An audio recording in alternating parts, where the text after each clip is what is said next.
Hi అండి అందరికీ. ఈరోజు చికెన్ కర్రీ ఎలా చేస్తానో చూసేయండి.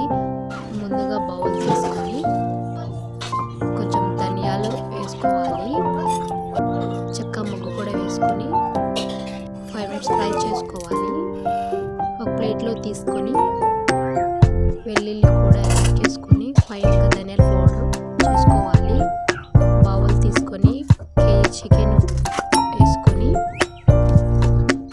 కొంచెం ఉప్పు, కొంచెం పసుపు వేసుకొని కలుపుకోవాలి. 5 మినిట్స్ ఉడికించుకోవాలి. అటు ఇటు కలుపుకోవాలి. బౌల్లో తీసుకొని పక్కన పెట్టుకోవాలి. తర్వాత కొంచెం ఆయిల్ యాడ్ చేసుకొని కొంచెం ఆవాలు, ఉల్లిపాయలు కలుపుకోవాలి. చిల్లీస్ కూడా యాడ్ చేసుకోవాలి.